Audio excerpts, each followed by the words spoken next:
बच्चों, आज हम लोग मौलिक अधिकारों में आर्टिकल 19 से आगे बढ़ते हुए आर्टिकल 20 का अध्ययन करेंगे। 20 से और 30 तक का अध्ययन हम लोग करते हैं आज। आर्टिकल 20 में है क्या? तो आर्टिकल 20 या अनुच्छेद 20 में है अपराधों के दोष सिद्धि के संबंध में आरक्षण का प्रावधान करता है ये। ठीक है, तो हम अगर इसकी व्याख्या करें तो ये कह सकते हैं कि यह आर्टिकल, ठीक है, आर्टिकल 20 उन व्यक्तियों को संवैधानिक संरक्षण देता है। ठीक है, संवैधानिक संरक्षण किसको दे रहा है? उन व्यक्तियों को संवैधानिक संरक्षण दे रहा है जिनके ऊपर किसी प्रकार का अभियोग लगाया गया है। जिनके ऊपर किसी प्रकार का अभियोग लगाया गया है, अभियोग लगाया गया है, उनको क्या कर रहा है? यह संरक्षण दे रहा है। ठीक है, और एक चीज आप और याद रखिएगा। ठीक है, जैसे मान लीजिए आपने मेरे ऊपर कोई आक्षेप लगाया या आरोप लगाया या अभियोग लगाया, तो यही आर्टिकल है जो हमें सुरक्षा देगा। ठीक है, और 44वां संवैधानिक संशोधन आप याद रखिएगा।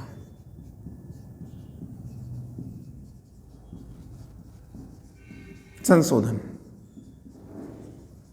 इसमें क्या है? 44वें संवैधानिक संशोधन में क्या है? तो आप कहेंगे इसमें यह प्रावधान किया गया है कि इसे आपातकाल या इमरजेंसी में भी निलंबित या सस्पेंड नहीं किया जा सकता।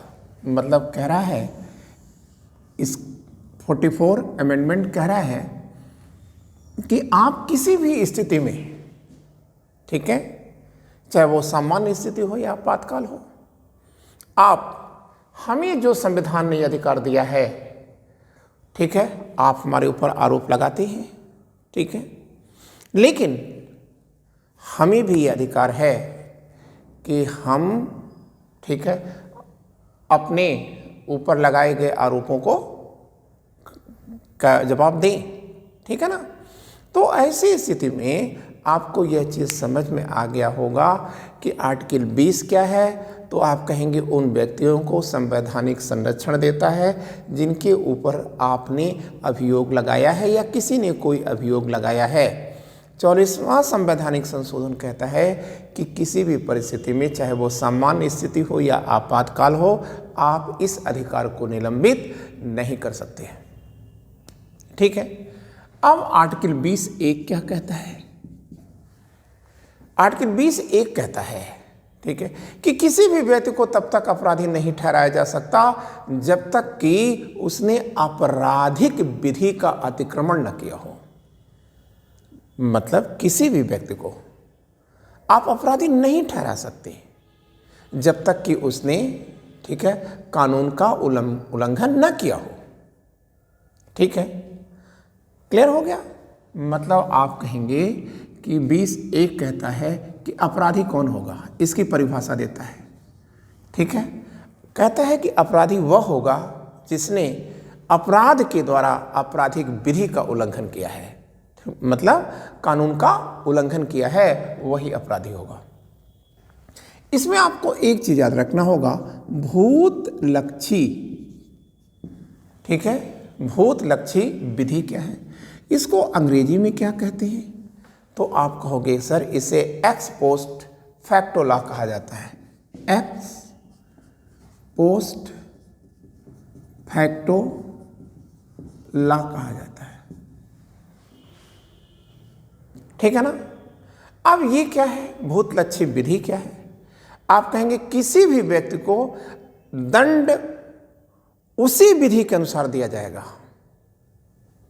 किसी भी व्यक्ति को दंड आप उसी विधि के अनुसार दे सकते हैं जो विधि अपराध के समय प्रचलित थी। ठीक है, मान लीजिए कि हमने अपराध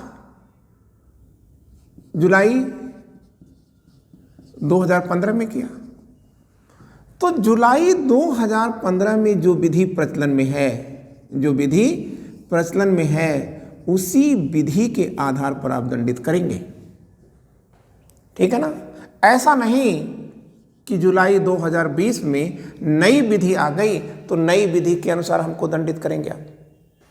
अगर जुलाई 2015 के में जब हमने अपराध किया, उस समय उस पर दंड सिद्ध होने पर 7 दिन की सजा थी और 2020 में 14 दिन की हो गई, तो हमको कैसे आप दंडित करेंगे? किस नियम के अनुसार दंडित करेंगे? आप कहेंगे पुरानी विधि के आधार पर दंडित करेंगे। लेकिन हमको याद रखना है, ये जो भूतलक्षी विधि है, यह केवल दीवानी मामलों में लागू नहीं होती, यह तो केवल क्रिमिनल ऑफेंसेस में लागू होती है। दीवानी मामले में यह विधि लागू नहीं होगी। ठीक है, नहीं होती है। ठीक है, मतलब दीवानी मामले में क्या होगा कि जिस समय फैसला दिया जाएगा उस समय कौन सा नियम चल रहा है उसके आधार पर फैसला दिया जाएगा। लेकिन आपराधिक कृत्य में क्या है कि अपराध करने के समय जो विधि है उसका प्रयोग होगा। ठीक है, 2020 क्या है बच्चों? 20 का दूसरा आर्टिकल क्या है? तो आप कहेंगे किसी व्यक्ति को एक अपराध में एक ही बार दंड दिया जा सकता है। किसी व्यक्ति को एक अपराध में एक ही प्रकार का दंड दिया जा सकता है, लेकिन वही व्यक्ति दूसरे समय में दूसरा अपराध करता है तो उसको उसका दंड भी भोगना पड़ेगा। ठीक है, लेकिन एक अपराध में एक समय में आप उसे एक ही दंड देंगे, 2 दंड नहीं दे सकते। ठीक है ना। अब 20(3) क्या कहता है? 20(3) कहता है कि किसी व्यक्ति को अपने ही विरुद्ध गवाही देने के लिए या साक्ष्य प्रस्तुत करने के लिए आप बाध्य नहीं कर सकते। हमें आप मजबूर नहीं कर सकते कि हम अपने विरुद्ध गवाही दें या कोई साक्ष्य उपस्थित करें। हमें अपनी बचाव का पूरा राइट्स है। ठीक है, ये कौन कह रहा है? 20(3) कह रहा है। ठीक है, अब हम देखते हैं अगला आर्टिकल। ठीक है, 21। तो आइए जरा हम देखते हैं 21 क्या है।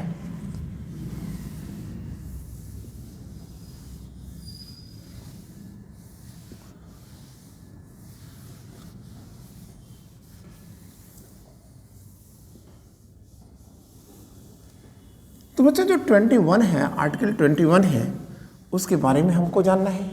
तो प्राण और दैहिक स्वतंत्रता का आरक्षण करता है ये 21। प्राण एवं दैहिक स्वतंत्रता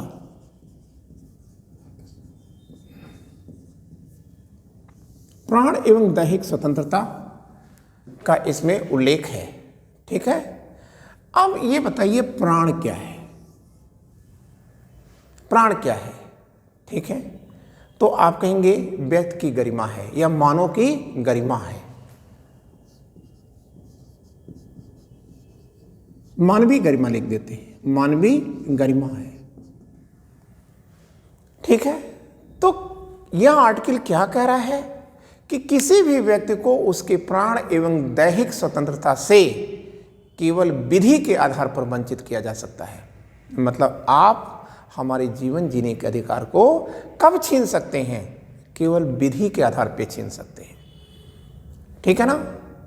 और बच्चों एक चीज और है, राष्ट्रीय आपात में इस राइट्स को भी आप भंग नहीं कर सकते। मतलब इमरजेंसी के दौरान भी यह सस्पेंड नहीं हो सकता। प्राण और दैहिक स्वतंत्रता का अधिकार हर स्थिति में आप सरकार को देना ही पड़ेगा। ठीक है, क्लियर हो गया। अब आर्टिकल 21 में अन्य क्या क्या चीजें सम्मिलित हैं, सम्मिलित क्या क्या है? ठीक है ना। तो आप कहोगे कि सर देखो, इसमें एक चीज है शीघ्र न्याय पाने का अधिकार। ठीक है, आप याद रखिएगा सुप्रीम कोर्ट ने हुसैन आरा, हुसैन आरा, ठीक है। वर्सेस क्या है, बिहार स्टेट है, बनाम बिहार राज्य के मुकदमे की पैरवी करते समय, या जब हुसैन आरा बनाम बिहार राज्य का मुकदमा चल रहा था, कब चल रहा था, तो ये 1979 में चलता है, 79 में चलता है। और इसमें सुप्रीम कोर्ट ने क्या कहा कि किसी भी व्यक्ति को शीघ्र न्याय पाने का अधिकार है। क्यों? क्योंकि देखिए, न्याय में देरी खुद में एक अन्याय है, ठीक है ना। इसलिए उन्होंने कहा कि आप शीघ्र न्याय पाने का दावा कर सकते हैं, ठीक है। ठीक उसी प्रकार परमानंद कटारा बनाम भारत संघ, परमानंद कटारा बनाम भारत संघ, ये केस आती है 1989 में। इसमें क्या कहा गया, परमानंद कटारा बनाम भारत संघ के मामले में क्या कहा गया? बच्चों, एक बात कही गई कि अगर हमें शीघ्र न्याय पाने का अधिकार है तो हमें अतिशीघ्र चिकित्सा पाने का भी अधिकार है, ठीक है। चिकित्सा यहां कर देते अतिशीघ्र, चिकित्सा पाने का भी अधिकार है, ठीक है। और ये भी है, सतवंत सिंह के केसेस में उन्होंने कहा था कि देश के प्रत्येक नागरिक को विदेश जाने का अधिकार है, मतलब आप किसी को रोक नहीं सकते। सतवंत सिंह केस, सतवंत सिंह केस की सुनवाई करते हुए सुप्रीम कोर्ट ने क्या कहा कि हमें विदेश जाने का फंडामेंटल राइट्स है, विदेश जाने का अधिकार है, ठीक। और बच्चों, एक और चीज है, और वो क्या है, मोहिनी जैन बनाम कर्नाटक राज्य, मोहिनी जैन बनाम कर्नाटक राज्य, ठीक है। तो मोहिनी जैन बनाम कर्नाटक राज्य के मुकदमे की सुनवाई करते हुए सुप्रीम कोर्ट ने कहा था, ठीक है, कि निःशुल्क प्राथमिक शिक्षा पाने का अधिकार हमारा मौलिक अधिकार है। क्या है? निःशुल्क, फ्री एजुकेशन, प्राइमरी एजुकेशन, निःशुल्क शिक्षा पाने का हमारा अधिकार है, निःशुल्क, ठीक है ना।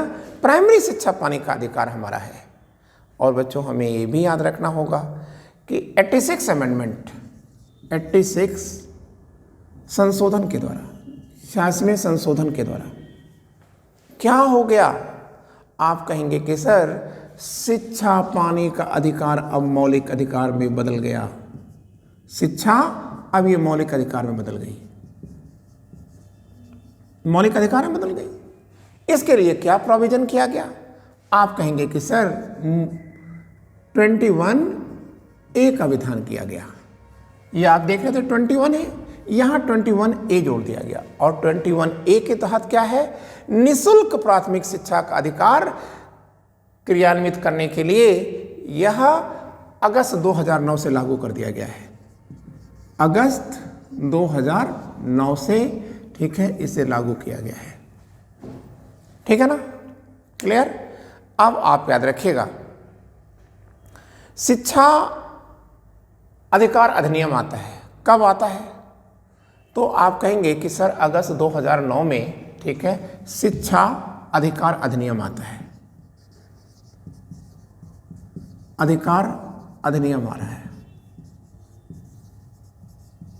मतलब आप देख रहे हैं 86 अमेंडमेंट के द्वारा शिक्षा को मौलिक अधिकार में बदल दिया गया है, ठीक है। और इसके लिए हमारे मौलिक अधिकारों में क्या जोड़ा जा रहा है? आर्टिकल 21A जोड़ा जा रहा है, ठीक है। और ये देखिए, शिक्षा अधिकार अधिनियम ये कब आ रहा है? अगस्त 2009 में आ रहा है, ठीक है। और इसमें कुल 7 अध्याय जोड़े गए थे और इन 7 अध्यायों में, ठीक है, निःशुल्क शिक्षा का प्रोविजन किया गया है, ठीक है। जिसमें जो पहला भाग है, प्रथम भाग, वो प्राइमरी शिक्षा की व्याख्या करता है। प्रथम भाग में 7 भाग है ना, अध्याय या भाग, ठीक है। तो प्रथम भाग में क्या है?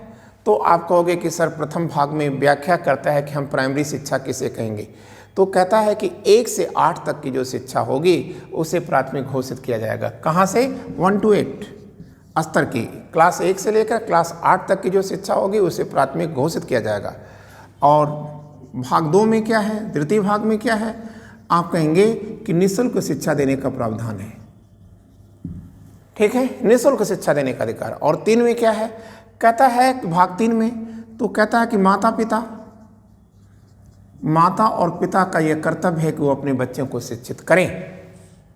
ठीक है, माता पिता या उसके संरक्षक कोई भी हैं तो उनका यह दायित्व बनता है कि वो बच्चे के अध्ययन की व्यवस्था करें। चतुर्थ भाग में क्या है, ठीक है, अध्यापकों का भी कर्तव्य बताया जा रहा है। भाग 4 में अध्यापकों का यह कर्तव्य बताया जा रहा है कि उनका भी अधिकार है, उनका कर्तव्य है, ठीक है, कि वो बच्चे को शिक्षित करें। और इसी में कहा गया है कि जो कमज़ोर वर्ग हैं उनको, ठीक है, 25% का आरक्षण, 25% आरक्षण भी दें। 5वां भाग क्या है, 5वें भाग में बच्चों, 5वें भाग में पाठ्यक्रम बताया गया है, सिलेबस बताया गया है। ठीक है, प्राथमिक शिक्षा का सिलेबस बताया गया है। और 6ठे में क्या है, तो आप कहेंगे सर बाल अधिकारों का संरक्षण किया गया है, बाल अधिकारों का संरक्षण किया गया है। और 7वां में क्या है, आप कहेंगे निःशुल्क शिक्षा के लिए विविध, ठीक है, नियम बनाए गए हैं या विविध प्रावधान किए गए हैं। ठीक है, तो आपने यह चीज़ देखा, कहाँ देखा आपने, 21 में देखा था। ठीक है, लेकिन आप याद रखिएगा कुछ हम बातें आपसे कर लेते हैं। देखिए, हथकड़ी लगाना, आर्टिकल 21 के आधार पर हथकड़ी लगाना, ठीक है, यह प्रतिबंधित करता है, हथकड़ी आप नहीं लगा सकते। ठीक है, और ये किस मुकदमे की हियरिंग में कहा गया था, सुनील वर्सेस MP स्टेट के केसेस में सुप्रीम कोर्ट ने कहा था कि हथकड़ी लगाना आर्टिकल 21 का उल्लंघन है।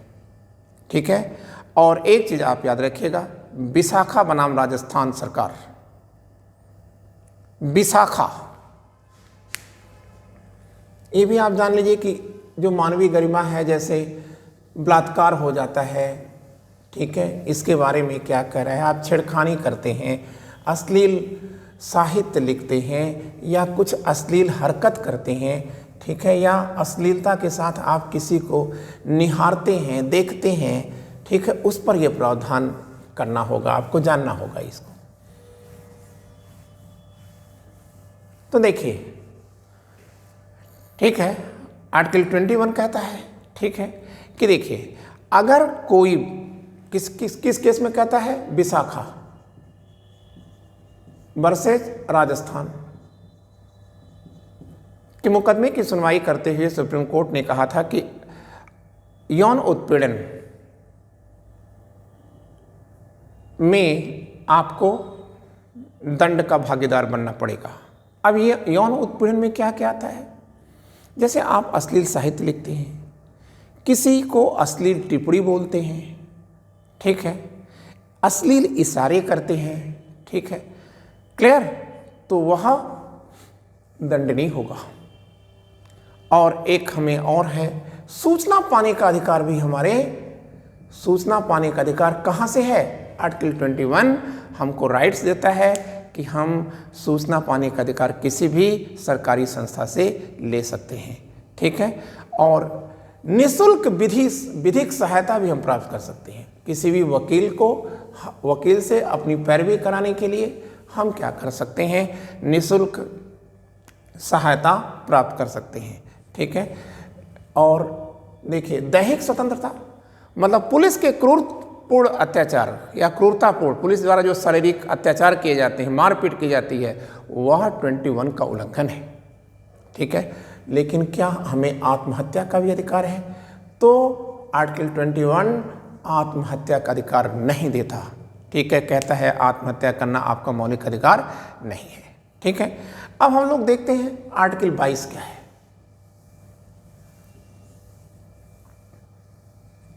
तो आइए देखते हैं आर्टिकल 22। ठीक है। अब आर्टिकल 22 कहता है कि गिरफ्तारी और नज़रबंदी की अवस्था में संरक्षण, गिरफ्तारी और नज़रबंदी की स्थिति में संरक्षण कर रहा है, मतलब अवस्था में संरक्षण, गिरफ्तारी और नज़रबंदी की अवस्था में क्या करना है, यह संरक्षण देता है। कौन? आर्टिकल 22 क्या है? तो 22(1) क्या है? तो बच्चों याद रखिएगा, आर्टिकल 22(1) कहता है कि गिरफ्तारी से पूर्व, ठीक है, गिरफ्तारी से पूर्व गिरफ्तार करने वाली जो अथॉरिटी होगी उसको यह बताना होगा कि आप मुझे किस अपराध में गिरफ्तार कर रहे हैं। ठीक है, मतलब गिरफ्तारी से पूर्व आपको गिरफ्तारी का कारण बताना होगा। ठीक है, आर्टिकल 22(2) क्या बोलता है, मतलब कारण बताओ कि आप हमें क्यों गिरफ्तार कर रहे हो। ये आर्टिकल 21 है, कारण बताओ। ठीक है, कि आप हमें क्यों गिरफ्तार कर रहे हो। ठीक है, और आर्टिकल 22 का 2 क्या बोलता है। ठीक है, वकील से आप हमें सलाह लेने दीजिए, मतलब हम अपने वकील से परामर्श ले सकते हैं। ठीक है, और आर्टिकल 3 क्या कहता है, आर्टिकल 22(3) ये क्या कहता है, बिना न्यायाधीश की अनुमति के आप किसी व्यक्ति को 24 घंटे से ज़्यादा रोक नहीं सकते।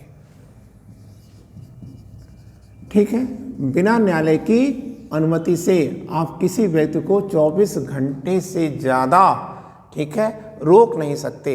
ठीक है, लेकिन आप याद रखिएगा 24 घंटे के अंदर आपको न्यायालय में उपस्थित करना ही होगा, और अगर आप ऐसा नहीं करते तो वो दंड का भागीदार बनेंगे। पुलिस अधिकारियों के लिए कह रहा है। यहाँ हमको एक चीज़ याद रखना है बच्चों, इसमें आने जाने में जो समय लगता है वह शामिल नहीं होता। ठीक है, लेकिन आप याद रखिएगा ये चीज़ किसके ऊपर लागू नहीं होता। आप कहेंगे जो विदेशी, ठीक है, शत्रु हैं या शत्रु देश के नागरिक हैं, जो शत्रु देश के नागरिक हैं, देश के नागरिक हैं, उनके ऊपर लागू नहीं होता। और किसके ऊपर लागू नहीं होता 24 घंटे का नियम? आप कहेंगे जो लोग प्रिवेंटिव डिटेंशन एक्ट या निवारक, ठीक है, निवारक निरोध अधिनियम, निवारक निरोध अधिनियम के तहत गिरफ्तार किए गए हैं, उनके ऊपर भी ये नियम लागू नहीं होता, प्रिवेंटिव डिटेंशन एक्ट। अब ये हम जान लें कि यह क्या है, निवारक निरोध अधिनियम। आप कहेंगे कि अपराध करने से पहले ही किसी व्यक्ति को गिरफ्तार कर लेना ही, ठीक है, प्रिवेंटिव डिटेंशन एक्ट है। क्लियर ना? अब आपको याद रखिएगा कि 22(4) क्या कहता है। 22(4) देखिए, अगर आप निवारक निरोध अधिनियम के तहत किसी व्यक्ति को गिरफ्तार करते हैं, ठीक है, तो उसे कितने दिन तक आप रख सकते हैं? आप कह सकते हैं कि सर 3 महीने से ज़्यादा आप उसे जेल में नहीं रख सकते। लेकिन कब रख सकते हैं? 3 महीने से ज़्यादा कब रख सकते हैं? जब हाई कोर्ट के न्यायाधीशों का एक बोर्ड, ठीक है, ऐसा करने की अनुमति दे दे। मतलब हाई कोर्ट के न्यायाधीशों की एक जो बोर्ड है, अगर वह आपको अनुमति दे देता है कि आप 3 महीने से या जितना समय तक रखना चाहें रख सकते हैं, तो आप रखिए। लेकिन याद रखिएगा, निवारक निरोध अधिनियम कब बना था? 1950 में। और कब लागू हुआ था? 1969 में। ठीक है ना, 1969 में इसे लागू किया गया था। और तब इसमें कहा गया था कि आप किसी भी व्यक्ति को 1 साल तक गिरफ्तार कर सकते हैं। ठीक है, देखिए जो 1971 आता है, ठीक है, इसमें आता है एक नियम लागू होता है मीसा। मीसा का मतलब होता है इंदिरा गांधी जी ने लाया था इसे, मेंटेनेंस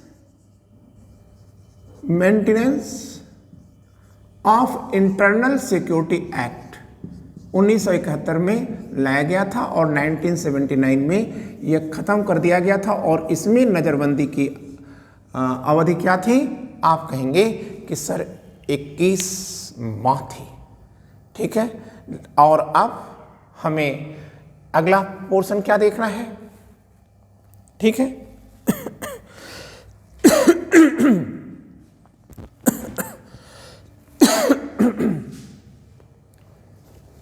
तो अब हम अगला पोर्शन चलते हैं, देखते हैं, ठीक है, कि इसी के अंदर एक टाडा भी आता है। 85 में टाडा आता है, टेररिस्ट एंड डिस्ट्रक्टिव एक्ट आता है, ठीक है।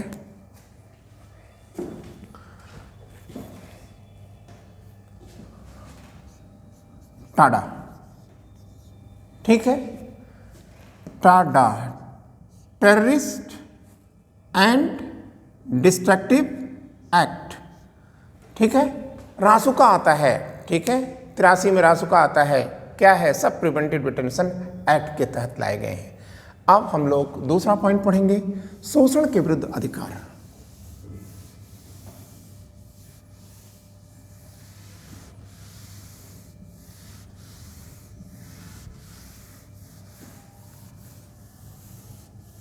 तो देखिए, हमको पढ़ना है आर्टिकल 23, ठीक है, और 24, ठीक है, 23 और 24,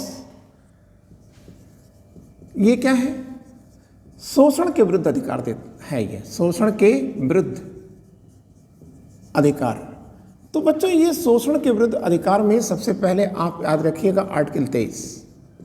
ये आर्टिकल 23 क्या है? तो आप कहेंगे कि सर आर्टिकल 23 कहता है कि मानव व्यापार,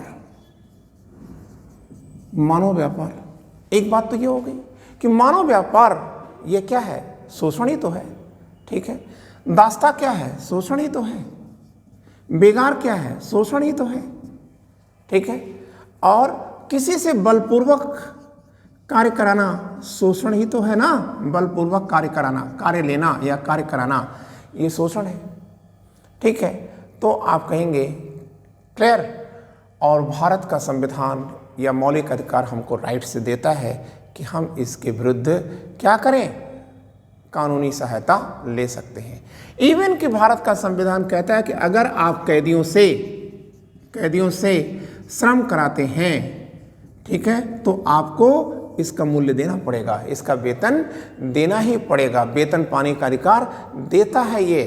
फिर करा कि अकाल का समय अगर हो, अकाल के समय भी आप अगर किसी से काम लेते हैं तो उसे आप न्यूनतम वेतन से कम नहीं दे सकते, ठीक है। क्यों कि न्यूनतम मजदूरी, ठीक है, भी किसी व्यक्ति को न्यूनतम मजदूरी से कम देना, ठीक है, यह क्या है, आप कहेंगे कि सर इससे बेगार या बलपूर्वक कार्य माना जाएगा, ठीक है।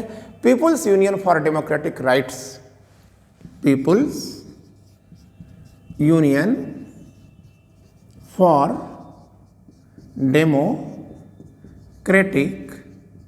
राइट्स वर्सेस भारत संघ, भारत संघ के मुकदमे की सुनवाई करते हुए सुप्रीम कोर्ट ने कहा था कि देखिए, न्यूनतम मजदूरी से कम देना क्या है, यह एक बेगार है, लेकिन लोकहित में, सार्वजनिक हित में या लोकहित में आप किसी से या किसी समुदाय से, ठीक है, बिना किसी भेदभाव के आप क्या कर सकते हैं, बेगार ले सकते हैं, यह अपवाद है लोकहित में, ठीक है, आप ऐसा कर सकते हैं।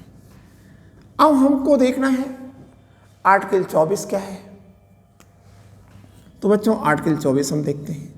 आर्टिकल 24 में यार एक चीज़ है कि बच्चों का संरक्षण दिया गया है। 14 वर्ष से कम आयु के किसी बच्चे को कारखानों या जोखिम भरे कार्यों पर आप नहीं लगा सकते।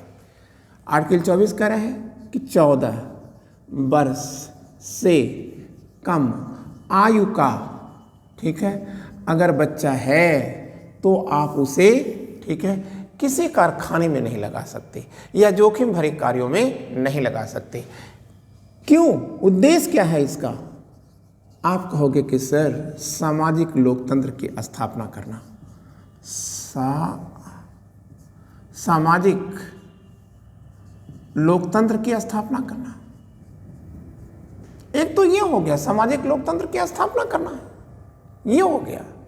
यह किसकी भावनाएं हैं? यूएनओ की भावनाओं के, यूनाइटेड नेशन ऑर्गेनाइजेशन की भी यही इच्छा है कि किसी भी बच्चे का, ठीक है, उसके बालपन से, उसके बचपन से उसको दूर न किया जाए। ठीक है, और ये देखिए, बाल श्रम निषेध अधिनियम, अधिनियम ये कब आता है?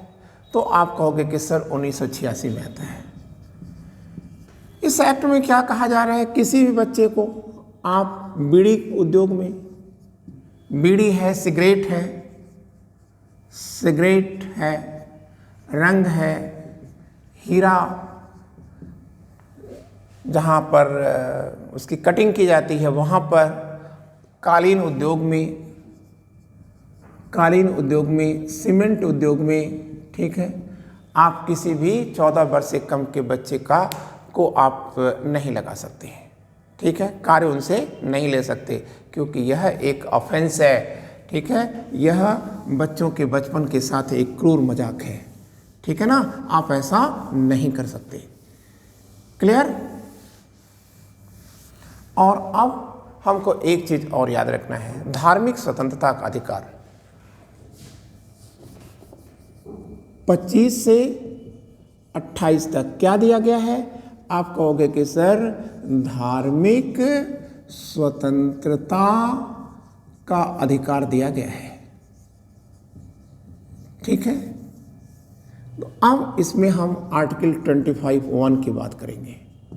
सबसे पहले हम इसकी बात कर लेते हैं, आर्टिकल 25(1). ठीक है, या आप इस तरह से भी कर सकते थे, केवल 25 कर लीजिए, आप सारा मैटर आ जाएगा इसमें। तो आप याद रखिएगा क्या है 25। सभी व्यक्तियों को अंतःकरण की आवाज के आधार पर किसी भी धर्म को स्वीकार करने और उसके प्रचार करने का अधिकार है। मतलब आर्टिकल 25 कह रहा है किसी भी व्यक्ति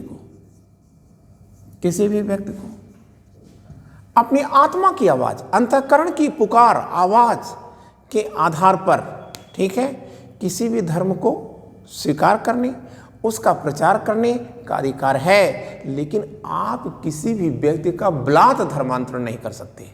ठीक है ना, आप स्वतंत्र हो किसी भी धर्म को मानने के लिए, किसी भी धर्म का प्रचार करने के लिए, लेकिन किसी भी व्यक्ति को आप फोर्सफुली धर्मांतरण नहीं करा सकते। ठीक है, अब आप इसके अंदर ये बातें याद रखिएगा। कृपाण धारण करना यह सिखों का मौलिक अधिकार है। क्यों? क्योंकि यह सिख धर्म का अंग है। कृपाण धारण करना यह सिखों का मौलिक अधिकार है। ठीक है, क्यों? क्योंकि यह सिख धर्म का अंग है। लेकिन आप याद रखिएगा, बकरीद के समय गोकसी करना या गोवध करना यह मुसलमानों का, ठीक है, मौलिक अधिकार नहीं है, क्योंकि इस्लाम धर्म में गो हत्या का कोई नियम नहीं है। ठीक है, क्लियर? इसलिए लोक व्यवस्था को ध्यान में रखते हुए गोवध के विरुद्ध कानून निर्मित किया जा सकता है। ठीक है, मतलब अगर आप लोग भावनाएं इससे आहत होती हैं तो इस पर जो है दंड आपको दिया जा सकेगा। ठीक है, कानून निर्मित किया जा सकेगा, ऐसा कानून है भी हमारे यहाँ। तीसरा, राष्ट्रगान। देखिए, जो राष्ट्रगान है, ठीक है, किस समय आदर पूर्वक खड़ा होना, राष्ट्रगान के समय आदर पूर्वक खड़ा होना और राष्ट्रगान में किसी प्रकार की बाधा नहीं उत्पन्न करना चाहिए। मतलब जब राष्ट्रगान चल रहा है आप भले ना गाओ, ठीक है, मत गाओ आप, लेकिन खड़े होइए, उसका सम्मान करिए। ठीक है, और अगर आप ऐसा नहीं करते हैं तो आप Prevention of National Honour Act के तहत दोषी कर दिए जाएंगे। किसके तहत? Prevention of National Honour Act के तहत आपको क्या किया जाएगा? दंडित किया जाएगा। आर्टिकल 26 क्या कहता है? बस 25 में आपको भी इतनी सी याद रखना है। ठीक है, अब आर्टिकल 26 क्या कह रहा है? तो प्यारे बच्चों, आर्टिकल 26 कहता है कि धार्मिक मामलों के प्रबंध करने की स्वतंत्रता आपको है। ठीक है, धार्मिक मामलों के प्रबंध करने की स्वतंत्रता आपको प्रदान करता है और आप चल और अचल संपत्ति का अर्जन भी कर सकते हैं। मतलब धार्मिक मामले का प्रबंध आप कर सकते हैं और दूसरा चल अचल संपत्ति को आप अर्जित भी कर सकते हैं, अर्जित भी कर सकते हैं आप। क्लियर ना हो गया। और अब आर्टिकल 27 क्या कह रहा है? तो बच्चों आर्टिकल 27 कह रहा है किसी भी व्यक्ति द्वारा किसी धर्म के विकास के लिए जो धन दिया जाएगा वह टैक्स फ्री होगा, उस पर कर नहीं देना होगा। मतलब किसी व्यक्ति द्वारा, किसी भी व्यक्ति द्वारा धर्म में, किसी भी धर्म के विकास के लिए जो धन दिया जाएगा वह क्या होगा? टैक्स फ्री होगा, कर मुक्त होगा, उस पर टैक्स नहीं देना है आपको। ठीक है ना। और एक चीज याद रखिएगा, ये भी आप याद रखिएगा, राज्य अगर जनता से टैक्स लेती है और इस टैक्स से प्राप्त धन को वह किसी धर्म विशेष के लिए खर्च नहीं कर सकती। मतलब राज्य अगर कर लेती है, ठीक है, और उस टैक्स से जो कर लेती है राज्य ना, और जो राज्य ने टैक्स से पैसा जमा किया है उस पैसे को वह किसी धर्म विशेष की उन्नति के लिए खर्च नहीं कर सकती। लेकिन एक चीज याद रखिएगा, राज्य को शुल्क देकर, मतलब राज्य ऐसा नहीं कर सकती, अपने टैक्स को नहीं टैक्स से प्राप्त धन का प्रयोग नहीं कर सकती किसी धर्म विशेष के उत्थान के लिए। लेकिन राज्य को आप शुल्क दे दीजिए, राज्य को शुल्क देकर आप अपने धर्म के लिए सुविधाएं प्राप्त कर सकते हैं। ठीक है, क्लियर हो गया। अब 28 क्या कहता है? आर्टिकल 28 क्या कहता है? देखिए आर्टिकल 28 शिक्षा से जुड़ जाता है। मतलब जितने भी गवर्नमेंट के स्कूल होंगे, राज्य की जितने भी शिक्षण संस्थान होंगे या गवर्नमेंट के जो कॉलेज होंगे उसमें धार्मिक शिक्षा नहीं दी जा सकती। क्लियर। और अब हमको 29 और 30 पढ़ना है।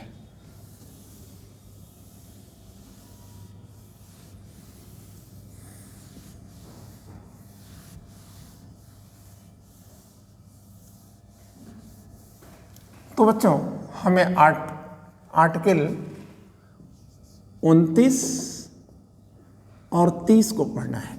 और 29 और 30 क्या है? आप कहेंगे कि सर ये है सांस्कृतिक और शिक्षा संबंधी अधिकार।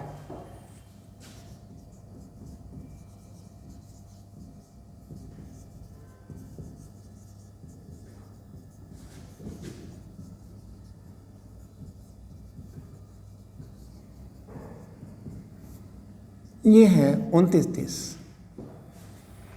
ठीक है। अब हमको ये याद रखना है कि 29 में क्या है? भाषा, लिपि और संस्कृत को बनाए रखने का अधिकार देता है। मतलब आर्टिकल 29 किसी अल्पसंख्यक को, किसी भी अल्पसंख्यक को अधिकार देता है कि आप अपनी भाषा को और किसको, अपनी लिपि को और किसको, अपनी संस्कृति को बनाए रख सकते हैं। भाषा, लिपि और संस्कृति, ठीक है, को क्या कर सकते हैं? ठीक है, बनाए रखने का अधिकार देता है। और आर्टिकल 30 क्या कहता है? तो आप कहेंगे आर्टिकल 30 का 1 कर लीजिए आप। आर्टिकल 30(1) ये क्या कह रहा है? यह अधिनियम अल्पसंख्यकों को अपनी मनपसंद की शिक्षण संस्थाएं स्थापित करने और प्रबंध करने की अनुमति देता है। ठीक है। 30 ये कहता है कि कोई भी अल्पसंख्यक, कोई भी अल्पसंख्यक अपनी मनपसंद की शिक्षण संस्था स्थापित कर सकता है और उसका संचालन भी कर सकता है,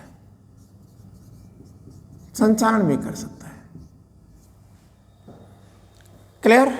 और बच्चों अब एक चीज आप याद रखिएगा, आर्टिकल 30(2) क्या कहता है? 2 ये क्या कह रहा है?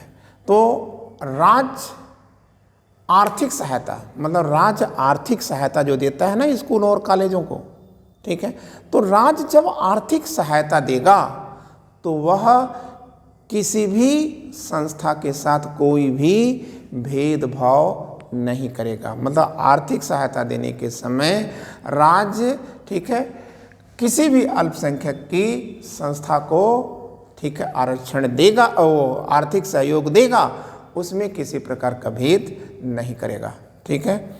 और बच्चों आज हमें इतना ही बताना है, क्योंकि आपका क्लास लंबा हो जाएगा जो आपके लिए तैयार करना थोड़ा मुश्किल होगा, ठीक है। हम छोटे छोटे टुकड़ों में ही ये मैटर दे रहे हैं, ठीक है, और मुझे पूरा विश्वास है कि आपका समान लाभ हो रहा होगा। Thank you, wishing all the luck.